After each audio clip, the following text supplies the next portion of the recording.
This is the Level Up Lifestyle Podcast, where we dive deep into conversations that matter for today's leaders and growth seekers. In today's episode, Rebekah sits down with agency owner Brian Ross.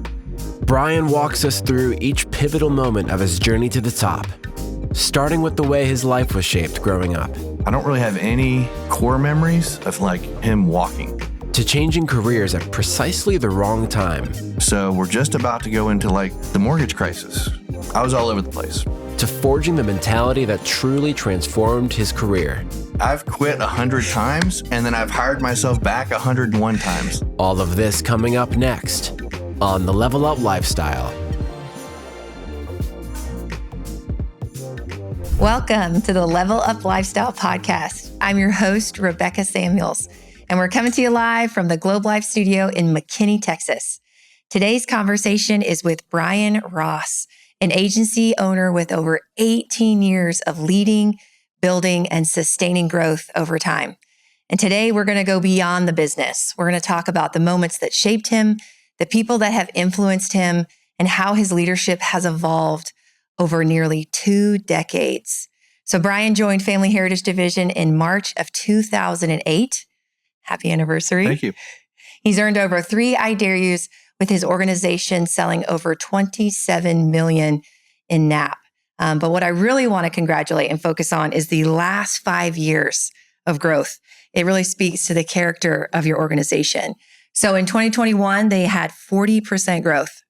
2022, 48% growth. And Brian received the Howard L. Lewis Award for promoting another agency owner. In 2023, 30% growth.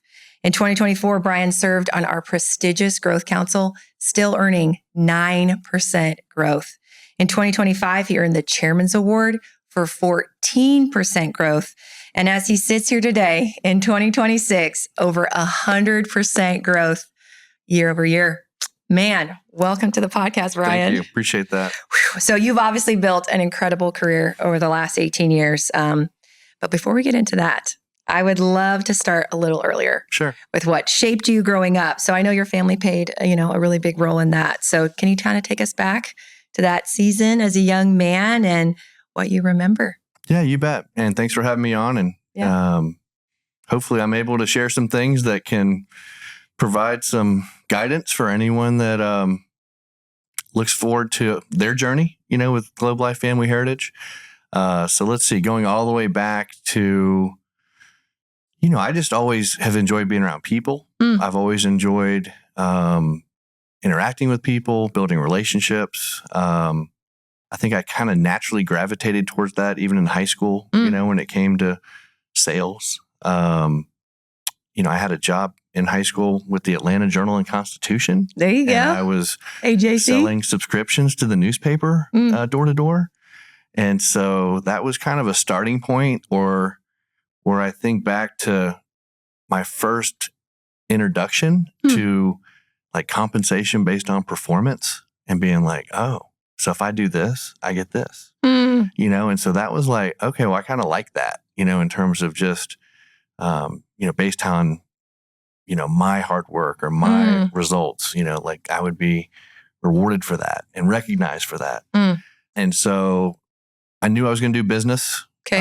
So I was accepted to the University of Georgia and really didn't apply to any other schools. It was just going to be UGA. Yeah. And I was a marketing major. And so, you kind of think through in college some things that you can do to separate yourself from other people, knowing that when you graduate, there's going to be a lot of people that have a similar major or a similar grade point average. And so I heard about a summer work program as a freshman, and it was kind of like an exchange program. And, we were going to market and sell, reference books. And I kind of had already been introduced to that. Right. Gotten a taste. And I'm like, oh, I think I can do that. And so that was the kind of the next phase of I like working with people and I like working through people and seeing their success and then just the leadership opportunities. And so that was a great phase 2 of just kind of knowing that I was on a path of, learning, growing, building some confidence in the right places, working really hard to pay some school expenses, learning some lessons along the way, in terms of just, how to be a good steward with my finances, or, just how a small business operates. Sure. And then, so let's stop there, because I think you mentioned life lessons, and I'm sure, if I had to guess, there were a lot of life lessons you learned before selling the papers, before getting to Georgia, before finding out about this summer exchange program. So thinking back to your kind of family of origin, what was that like? Were you guys a small family, a close family? What were the things that you grew up learning about leadership and resilience and hard work? Some of the things you just mentioned that you expanded, but what were those initial lessons as a young man you were learning? It's a great question, Rebekah. And it's fun. It's interesting at 52 to kind of now be able to reflect back on that. So I was born in Bangor, Maine. And, my parents were married. Had a younger sister. And, my dad worked for a company called Unisys. And it was kind of like an early, like a computer company. Okay. It used to be Burroughs. They combined with Sperry, Unisys. You might see a Unisys computer like in the post office. And, but then when I was 6, my dad, unfortunately, was in a very serious car accident. And so I don't remember much of it, but he was paralyzed from the chest down. And so I don't really have any like core memories of like, him walking, so to speak. And so, living in Maine, a very harsh climate, a very long winter. And so that was the reason, that we moved to Georgia. And so that was the reason that we moved right outside of Atlanta, just, smaller town, Tucker, Georgia. And, mainly a more temperate climate. And then my dad was able to continue with the same company, but went from like, outside to inside, from like sales to more like an operations manager. And so you said he had a horrific accident. This isn't just a simple, you said he's paralyzed from the neck down, and he's still car accident, and he was thrown. He wasn't driving, but it was like one of those, thrown from the back seat, just that's it. So life is fragile, so that was one of the early kind of like, okay. And so, but he still went back to work. Yes. I mean, wow. I mean, do you remember the move to Georgia? Do you remember kind of how that changed your family? And then what was that like seeing your dad go back to work in a totally different physical state and probably mental state too? I can't imagine it, because he was 30 years old, right? And so 30 years old, you've got, 2 young kids, you just moved to another state, you're in a wheelchair, and you got to provide. And so, it's a great question, because I remember, for him to be at work at 8, like he had to be up at 5. And then there was always things that he just had to almost invent in order to, make it work. Like he was left-handed, and his left hand still worked. Okay. But then his right hand was not as functional. And so, he had to come up with different things to be able to get up, get ready, get out the door, just everything in a wheelchair requires a very intentional plan and strategy and execution. Like there's no just like, let me hop in the shower, or let me, just quickly grab a bite to eat. It's like not like the that. Things we just take for granted. Right. Let me just hop in the car, so there's a transfer, and you got to put the wheelchair behind the seat, and then you got hand controls. And then when you get there, you got to take the wheelchair out, and you got to transfer back. And so, and that goes all the way back to, waking up in the morning, like you don't just like get out of bed. You got to get yourself up. You got to transfer. You got to, the whole thing. So I remember that pretty vividly, because it was just his routine, but then the attitude of not complaining, being very I guess, intentional about making it work. Mm. And, so when you grow up in a household that, where someone's not able-bodied, Yeah. I think you do have a little bit of an appreciation or kind of like a awareness for, like, it could be worse. And so I think my sister and I both, kind of saw that, period of time where we just had this, this zest for life, kind of like, hey, wow, we can really be thankful and seeing the resilience, gratitude. So then, you fast forward, he got involved. He was a great athlete, so he got involved with wheelchair sports. He played table tennis, so ping pong. Awesome. He went to the wheelchair Olympics. So cool. And his main event was swimming, of all things. Okay. And so at one point he held the world record in the butterfly for like his category. So you think about being paralyzed from the chest down, the difficulty of that stroke, swimming. And so it was a great example. And then it was, as I reflect back on it, I think about all the things that I know he would have wanted to do with me, active wise,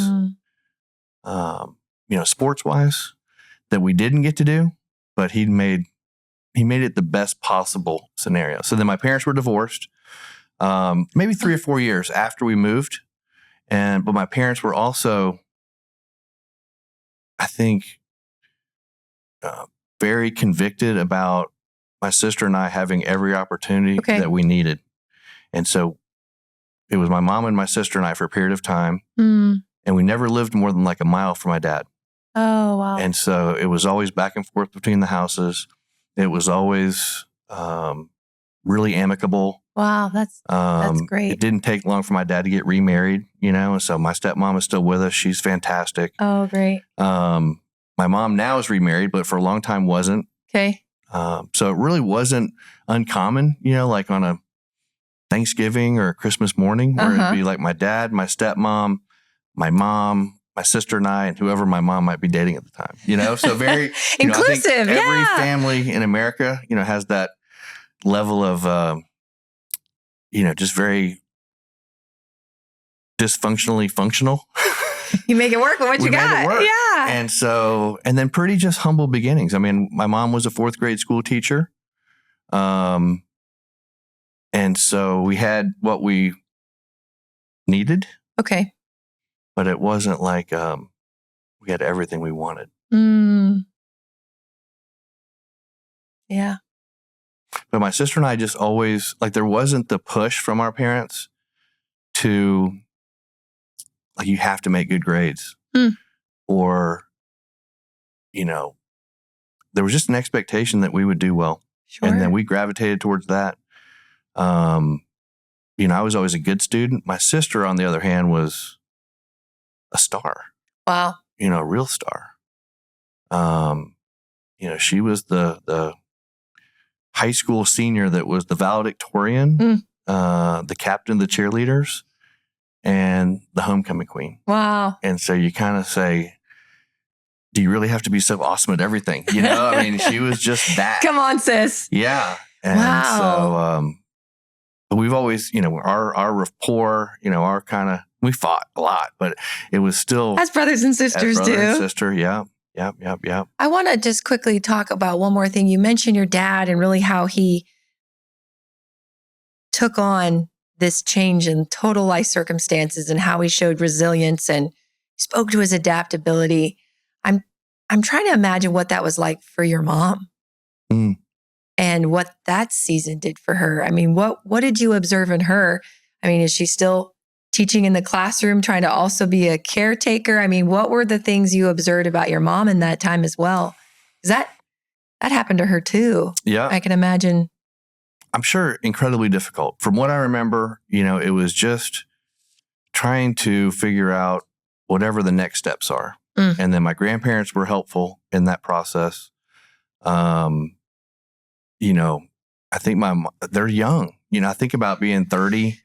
I mean, that's a young still in your kind of early stages of life to have to, kind of navigate that type of tragedy, if you want to call it that. And so, I don't remember as much about the transition.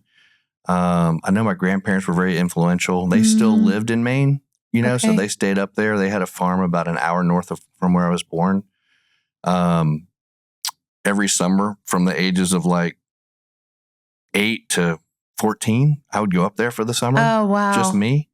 And it was like 800 acres. And it was me. A boy's like best dream in the summer. My grandfather, we were fishing. I had a three-wheeler. It was about as,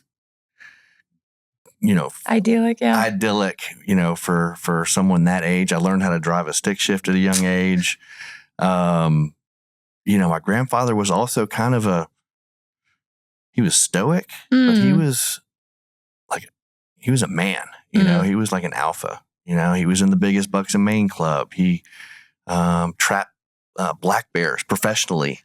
That's a whole story for another podcast. That sounds incredibly he was involved unique. With, he was a politician at times. He was in the House of Representatives. At one time, he was the Speaker of the House, So I always thought maybe politics for me, but I'm in a much better spot here where I just wouldn't be a big fan of only 50% of people liking me and the other 50% not. That wouldn't appeal to me. That's right. My personality. Sure. But it sounds like you learned lessons from him too. Yes. He was just strong, and resilient. We were fishing one time and I had called a jitterbug hook or lure. And it had these like 2 sets of treble hooks. I go to cast it and I put it right through his hand. And we're in the middle of this lake in a rowboat. And he was like, well, blood's shooting out everywhere. I'm crying. I'm like, oh my gosh. And he's like, well, we probably better head back. Not even a cent of like emotion. Not even a I thought you were going to say he's going to take the... Oh, no. He's like, just cuts the line, rows us all the way back. Just locks up the boat. Wow. And I'm like, I'll never forget that, And so I just think, for me, there's like an honor of making sure I do my part, based on where I've come from and the different influences in my life. And, so my dad being in a wheelchair for 40 years, like you can't imagine not being able to stand up, walk, run for 40 years and keeping a good attitude and staying the course and, being a good father and husband. So, very fortunate, even though it was very functionally dysfunctional, to feel like, and I'm an 80s kid, so I'm, Gen X, one of the few, maybe the only generation that has grown up in a non-technology world, and now a totally technology world. And so I just think, I don't know, there's an appreciation for, how people grow up and, as an 80s kid and just, how it all worked with our family. I just feel like, I was fortunate and on a good path. Absolutely. So I guess between watching your dad, push forward through that circumstance, your mom holding things together in her own way, your grandfather, stoic, strong, giving back to his community. I mean, what does that teach you that you use now about resilience? I mean, do you think back to those moments or those lessons when you face challenges now? Oh, yeah. Yeah, I just, when I talk about zest for life, when I talk about like, just how fragile life is and just, staying the course and then just that feeling of like, hey, it's my best, And so, and that's, I think, good for our business. Sometimes we have to like give ourselves almost like a forgiveness statement, which is like, I forgive myself for judging myself for whatever it is, and then the follow-up to that is, the truth is I'm doing the very best I can with my collective life. Wow. And I think in our business that should resonate with some folks because it's hard, it's challenging. We have to overcome, challenges and work through a lot of obstacles, and it's important to give yourself some grace as long as you feel like, hey, I'm doing the best I can with my collective life. That's great advice Mm-hmm. for probably any intersection our listeners are at their life, regardless of their career, the choice they have ahead, that they can forgive themselves and move forward. That's gold. Okay, so I just think that's so interesting how your experiences have already starting to show how they have formed your business and who you are now. So let's kind of go back to the beginning of your career. So here at Family Heritage. Yep. So what originally attracted you to this business 18 years ago? It's hard to, it's incredible. The timing of this is kind of... And so happy to do this. And I've had some time, obviously, the last couple of weeks to reflect. So 2008, I'd worked with my previous company for 16 years, and it was a good run. But it was a young man's business. And then my wife, Lisa, and I had been married, and we'd moved to Jacksonville. And, we were just kind of in that early phase of marriage where we just felt like we were like ships passing in the night. Just working hard and figuring it out. And... She was, she's always had a flair for hospitality. So she was working with Outback Steakhouse and like Outback Corporate and traveling to all the Outbacks in North Florida. That makes so much sense. South Georgia. That makes so much sense. And then I was, working with all these different campuses, Georgia, Auburn, Florida State, all the way out to Texas. And so I just knew something needed to change, because I've always been like the type A personality, like the driver personality. And so that's good and bad. So just the recognition of, all right, I should think I need to do something in terms of transition where I can, hopefully be home more a little bit and then travel a little bit less. And so... What was that? I can't imagine what that's like. You're newly married. Your wife's doing the corporate thing. You're traveling all the time. How did you... It sounds like you knew when you were ready, but what were you telling yourself? How did you actually go, okay, I'm going to start all the way over? 16 years of building something. It was overwhelming. Yeah. And so that's a good starting point because, as a marketing major, when you spend 16 years with a company, you form an identity. And so transitioning is scary because all of a sudden you got to just make a choice on your merits. And then almost that feeling of starting not over, but one thing was I wanted to make sure I was able to take as many of the skills that I'd already developed. Okay. I was hoping as many of the skills that I'd already developed would be, directly transferable. Sure. Yeah. And so then, I looked at like medical equipment and pharmaceutical sales and financial planning and actually followed some people in different industries. And I'm like, and I'm quick to be able to say, okay, looks good, but that's definitely not something I could see myself doing. Got it. And that was kind of the case with each one.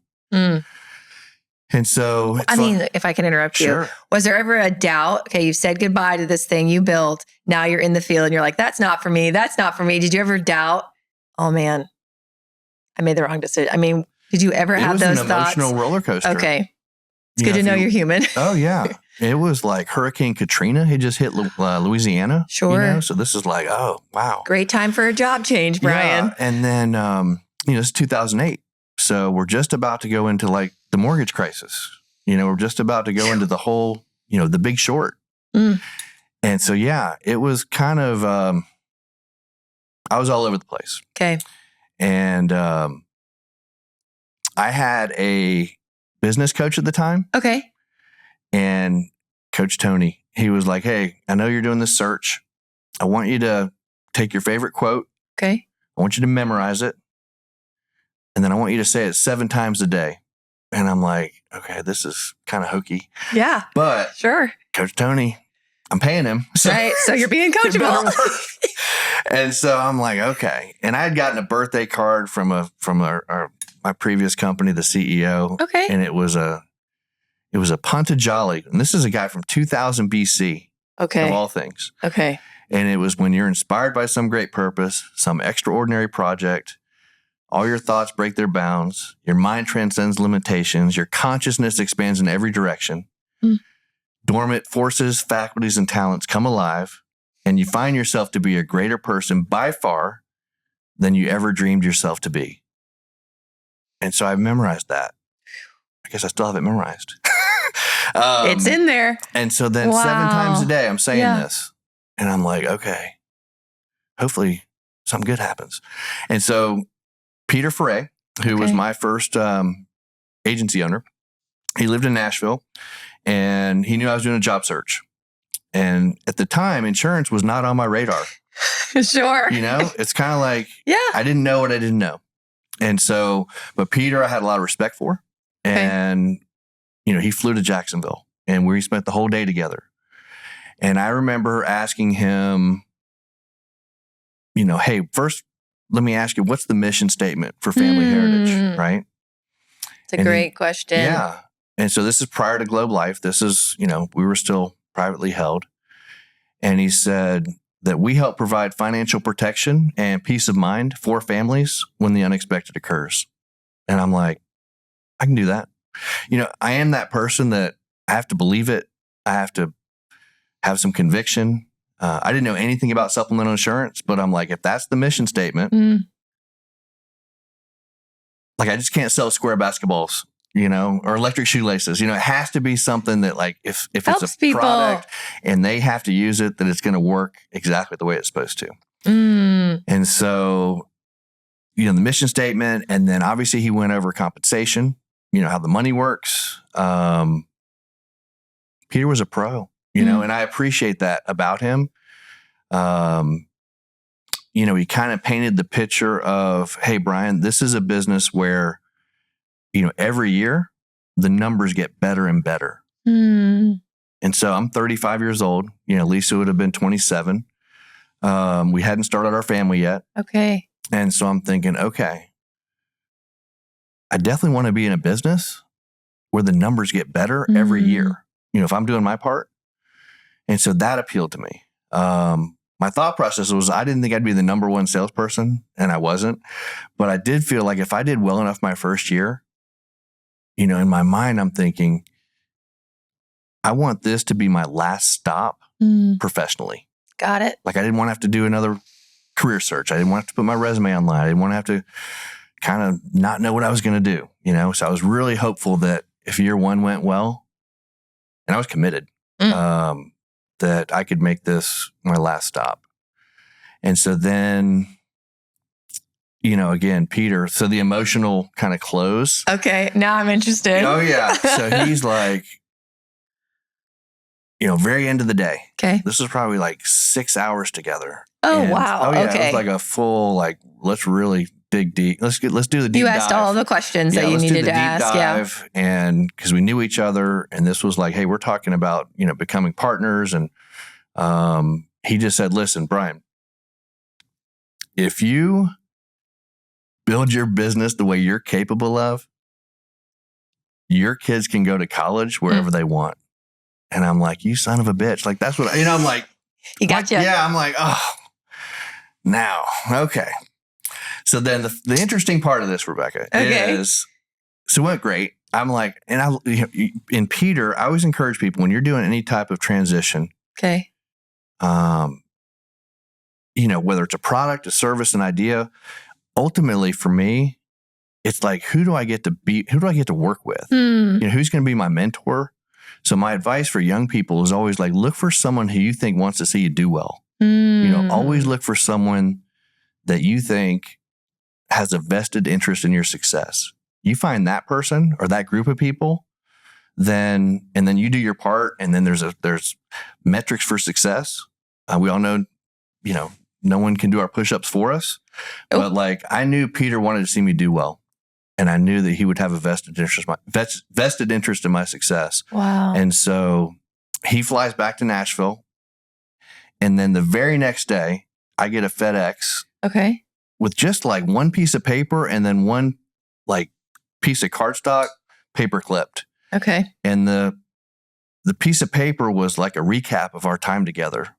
And it was like, okay. And I still use a lot of that, some of those same touches today. Wow. Okay. All these years later, because, I want to recruit people that I'm excited to be in business with. And you have to be a pro, and you have to make sure that, you're connecting with people and really painting a picture of who we are and what we do and how we make a difference. And so, I open up this FedEx. Lisa and I are standing in the foyer. He's got the recap of our meeting, and then paper clipped to that piece of paper was my quote. Oh my gosh. How did he know? He didn't, or there was no way that he would have, right? No. So then it's like, okay, well, this is fortuitous. But just come to find out, that was kind of Peter's mantra for his organization.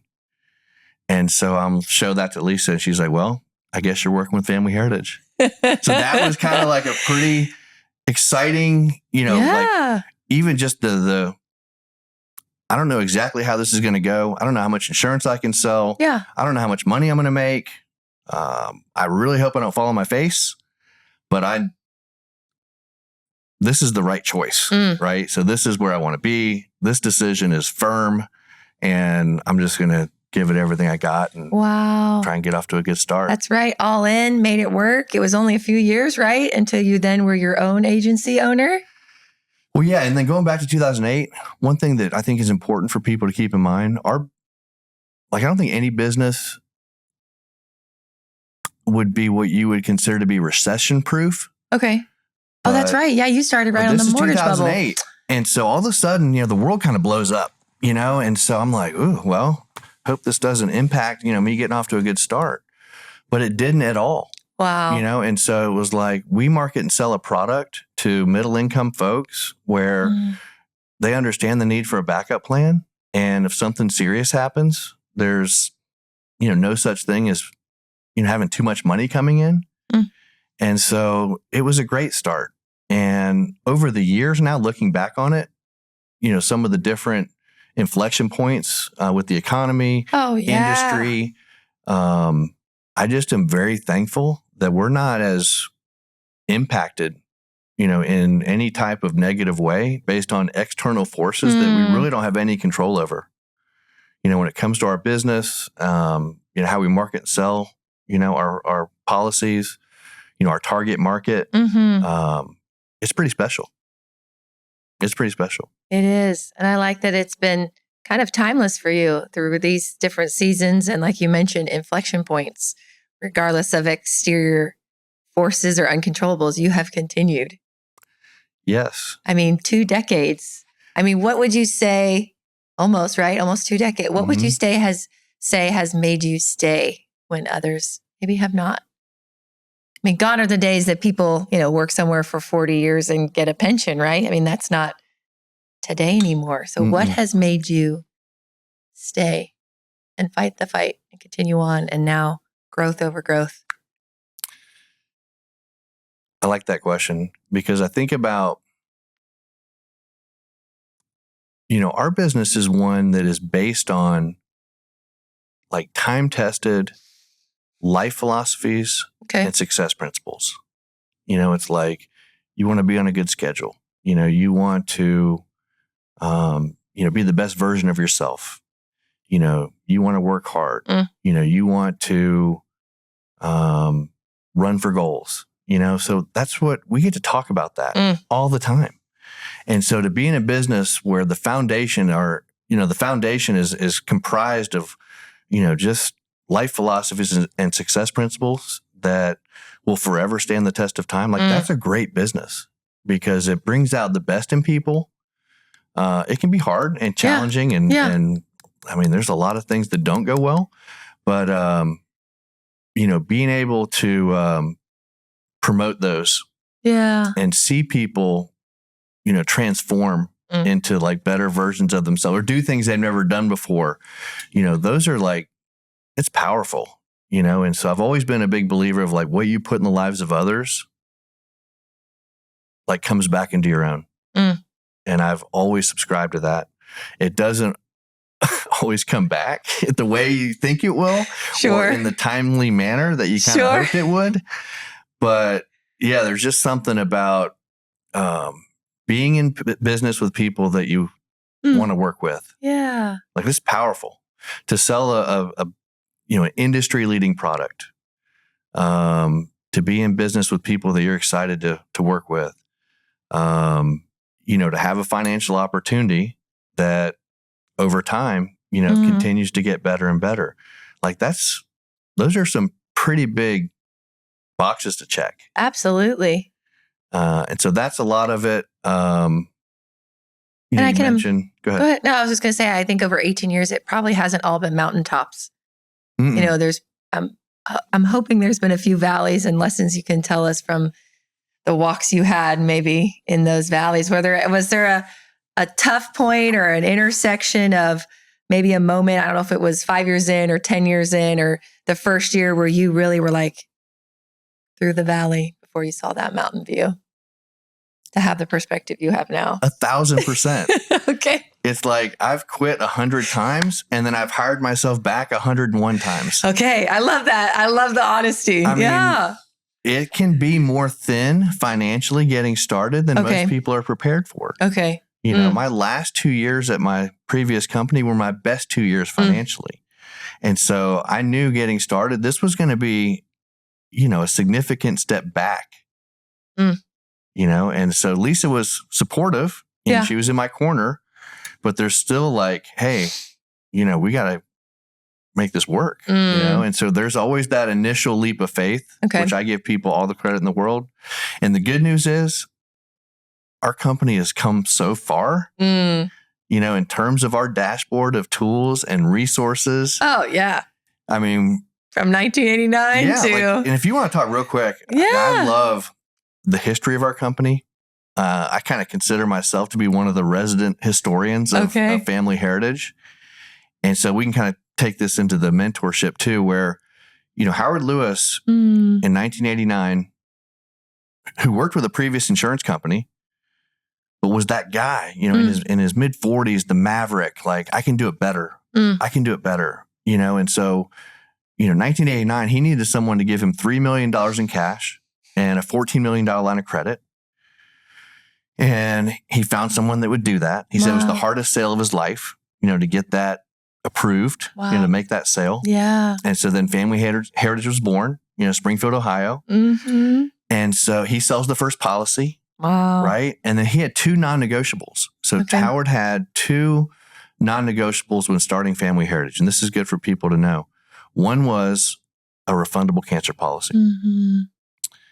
And then second one was lifetime vested renewals for agents. Yeah. And so the way that has continued, over the course of 38 years now, it can sound cliche when we say the best opportunity in America, but I could argue like it's still is. Yeah. It's still on a very short list for people that have certain values or certain things they, want to see happen either professionally or personally. And so, Howard was a great mentor. Peter was a great mentor. Ken Matson's been a great mentor. And there's a lot of people that I've had a chance to work. Other agency owners have been great mentors.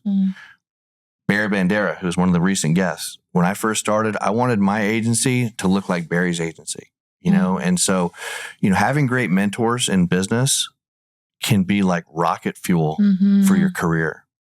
And so that's where I think people should take note within our company, because I think we have a lot of people that are excited about that opportunity. Like I have a burning desire now to be a great mentor for people. And so that kind of pay it forward, I guess. Yeah. And then just being part of what I would consider to be like an American success story, Like I'm proud of our history, I'm proud of like where we came from. It was 2012. Okay. We were privately held, and then all of a sudden, we're acquired by Globe Life. So we go from being, privately held to publicly traded. Yeah. And so we know when a company acquires another company, they can do whatever they want. Right. They can change products, they can change marketing agreements, they can change leadership. To Globe Life's credit, they're like, hey, we love your culture. We love your products. We love your people. We love how you guys operate. And so we're just going to make investments in different areas of the business that we think we can still help you guys continue to grow. And then the last 13, 14 years. That's been my experience. And so that kind of, so the story gets better and better, it right? Does, so now we've got this brand and this recognition, and it's like, okay, well, I'm here. And I always feel now like I'm just getting started. Like you just feel like, okay, this is still the back nine. Yeah. Early stages, of what this company's going to do. Like we've had 4 years in a row of double-digit growth. Yeah. And so when we did it in 2024, that was back to back to back double-digit growth years. Yeah. And the last time we had done that as a company was 16 years ago. Now in 2025, we did it again. So now that's 4 years in a row. Yeah. Now as a company, we're up 20+%, so. And you and your agency have really kind of mirrored that last 5 years. Mm-hmm. I mean, speak to that, Brian. I mean, you're 13 years in and then all of a sudden you just get your swing and you're like, nope, we're just going to grow 48% after 13 years, already being, a vanguard and a stalwart in our company, in our industry. What clicked for you that all of a sudden you guys led the way with having that double-digit growth just year after year? That's a good word, vanguard. I like that. SAT word. Yeah, there you go. Go Dogs. Yeah. Well, we all know 2020 was a crazy experience, right? Mm-hmm. So with COVID and then just the world stopped. And it was kind of a reset, and there was this whole that's a positive way to look at it. Well, yeah, you just didn't know. Yeah. Everything, if I heard the word unprecedented once, we heard it 1,000 times. Mm-hmm. And so again, credit to the business where, we had to adapt and thrive in that second quarter where we didn't have people out, working, getting in front of our best prospects. Mm-hmm. And so to be able to quickly just pivot to, we all have clients, and be able to just reach out to clients like active policy owners, set up a secure Zoom meeting, do a policy review, find out if they need a wellness benefit, if appropriate, show them additional coverage. And so we end up having a solid second quarter. And then by the time we got to Q3, it was getting back to, things that we were, really good at. But thinking about 2020, I also had a business coach. Okay. And this is Coach Tony? A different coach. Okay. Yeah, this was a different coach. And she was great. And I remember her asking me to do, 2020 is a chance to kind of reevaluate everything. Sounds like it. Yeah. And so I did an assessment, for like what my personal values are. And everybody takes the assessments and you kind of just are waiting, is this even close to who I am? But the assessment, when it came back, it had my top 5 personal values. Okay. And so one was like health. And I'm just I guess part of that with my dad, it's just like, hey, your health is so important.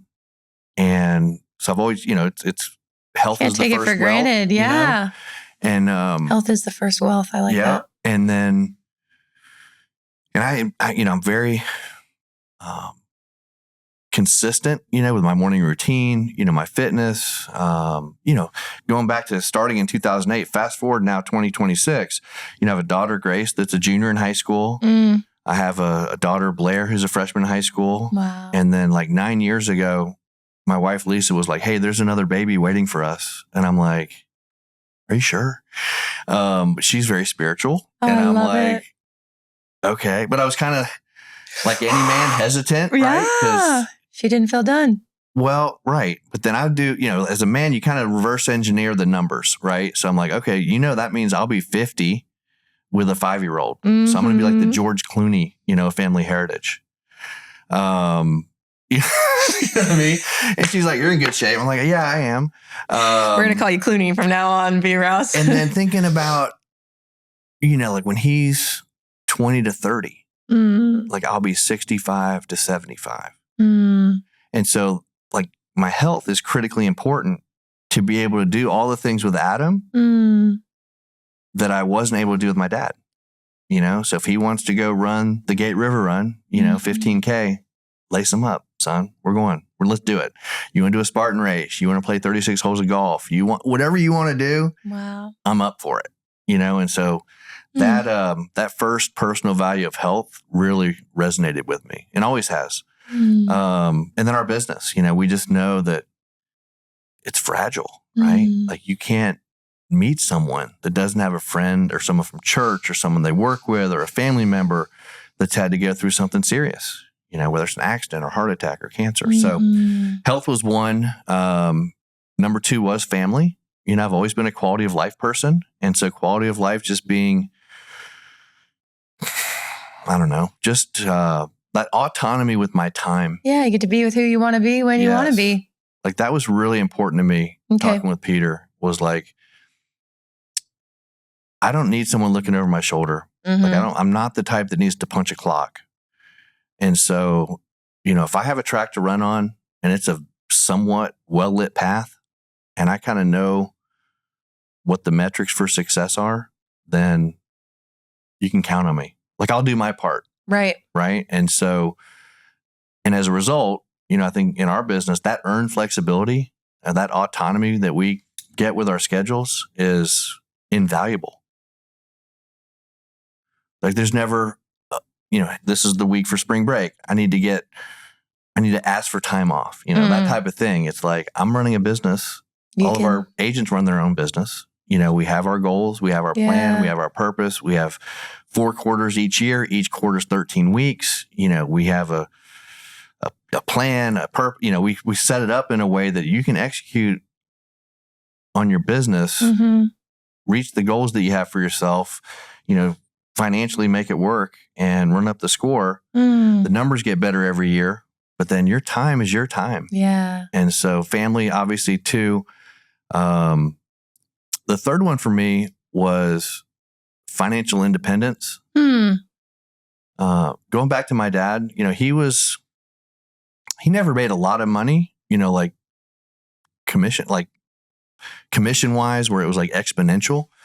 It was more just like The Millionaire Next Door. It's actually a book, and it just talks about like, time value of money. Yeah. It talks about compound interest, just the amount of time it takes for your money to double. So he was just always a very good steward with his finances. He did a good job introducing me to a lot of that. I've made every poor decision financially. Lessons the hard way. Oh yeah. It's like good judgment comes from the experience you get from bad judgment. How about that? Unfortunately, man, that rings good true. Judgment comes from the experience of bad judgment. Wow. And this business, I think if you do it right, affords you the opportunity to make some mistakes, and you can quickly recover because of the performance piece, because of, family heritage not putting any limitations on our success. And so that's really unique.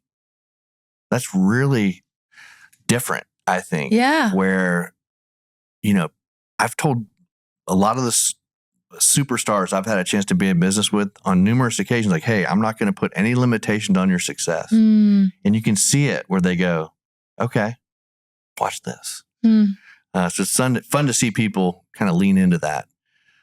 So financial independence. The fourth one was meaningful work. And so again, going back to like, the service that we provide, a product that when someone has to use it, it works exactly the way it's supposed to, working with a company that pays claims, knowing that we have world-class customer service, knowing that even as agents, that if someone has a question, they're accessible. Yes. Something a client's curious about. They care. Yeah. They care.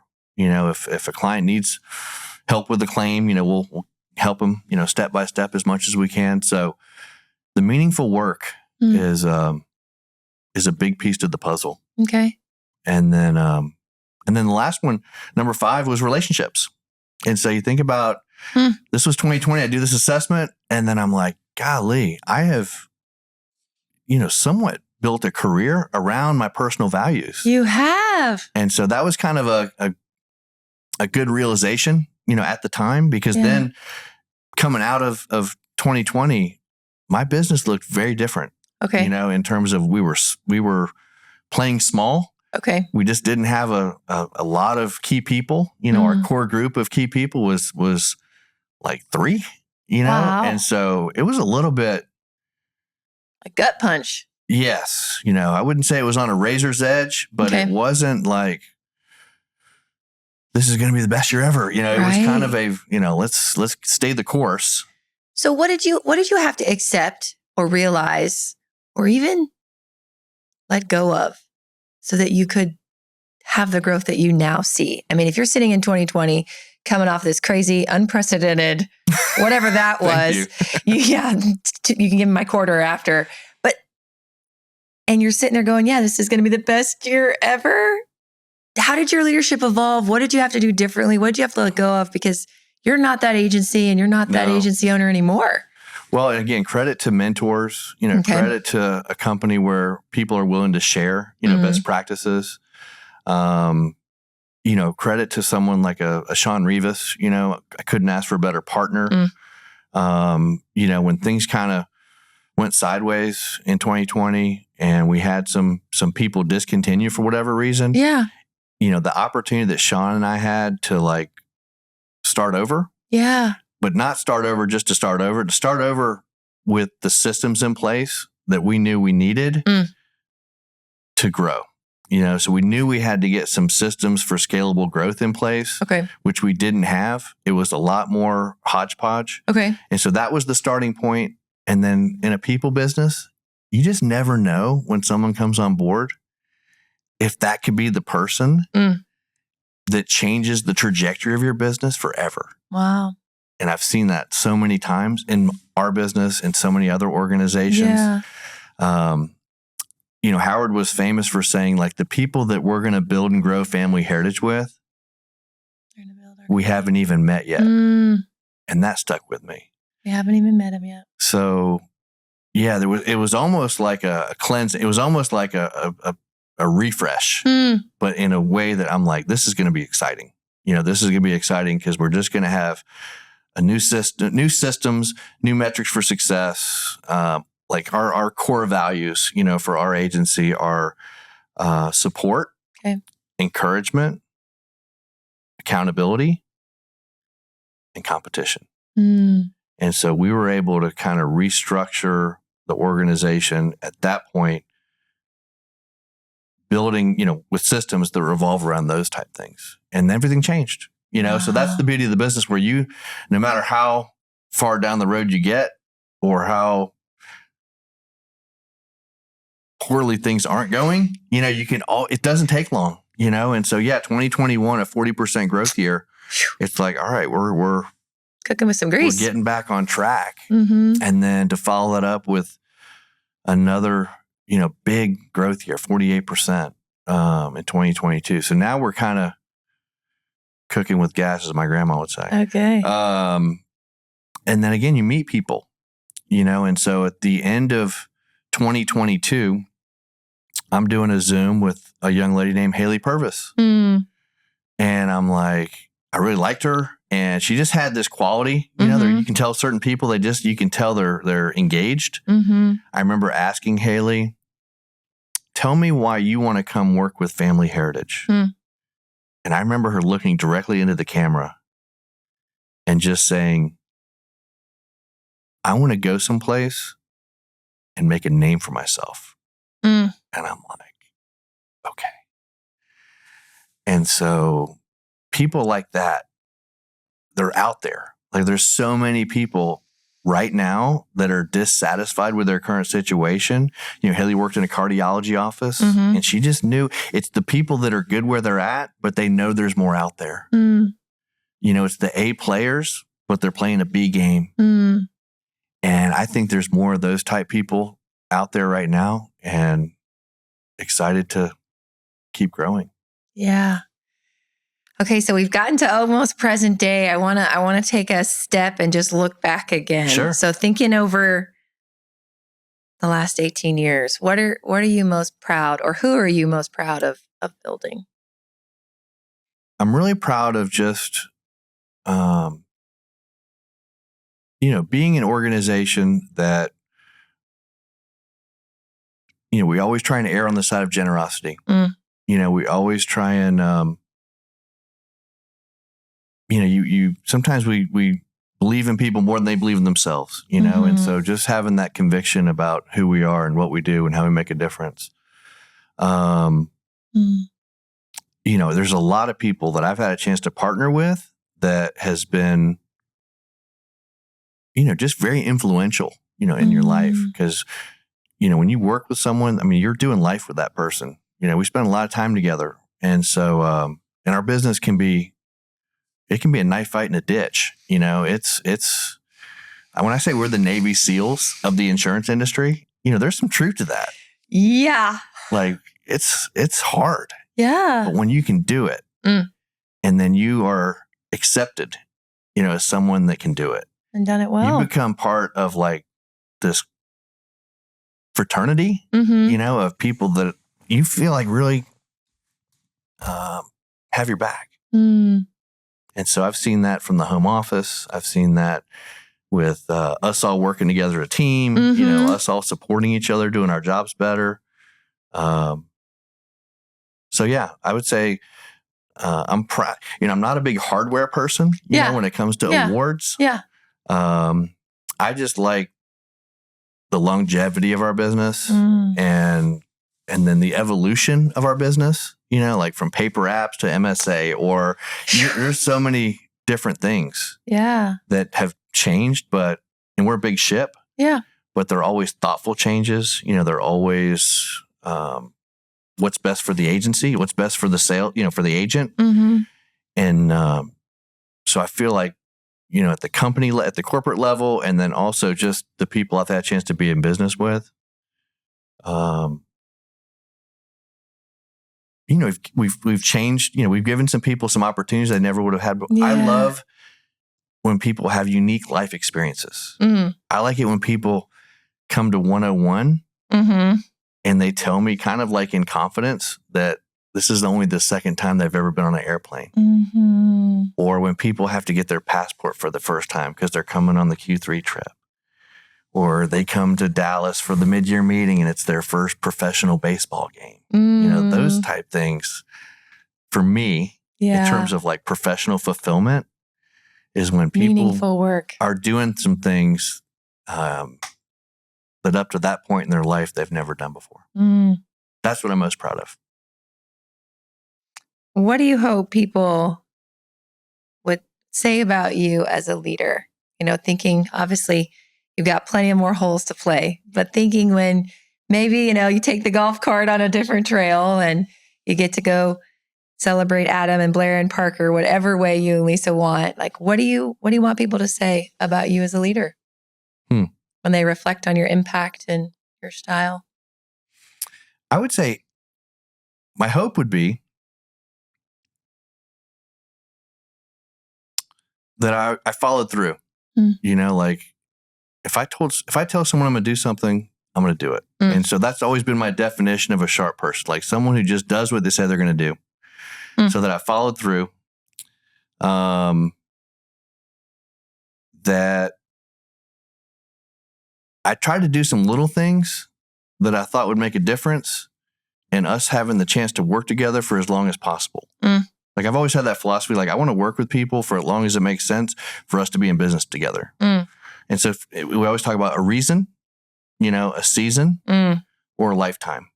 And, the lifetime folks, that's a pretty small percentage, but people do come on board for a reason, a season or a lifetime. So whatever that season is for people that I have a chance to work with, I want them to feel like they had every opportunity to be successful. And if it didn't work out, that, hey, we can, there's some things they learned about themselves, maybe some strengths and weaknesses, some things that they can take to whatever's next and do even better, because they were introduced to some of those life philosophies and success principles that maybe they'd never even heard of before. So I just always feel like we really do a good thing. And, that's with our products, that's with our home office, that's especially with, the organizations. And the people that we have a chance to be in business with. Absolutely. So I have one more question. I also have a little something for you. So I know you don't like hardware, but I got some hardware for you. Brian, this is the Level Up Lifestyle Mike Award. This represents just a little bit of your story and the privilege we have to get to share it today. That. But thinking back to, maybe 7, 8, 9-year-old Brian, you've moved to Tucker, Georgia, had a major life change. Your family has changed. Thinking now where you sit now after, almost 2 decades of impact, of business, of growth, of change, of gearing up again and again. I mean, what would you say to that, Brian? What's the advice you would give him now from the seat you sit in?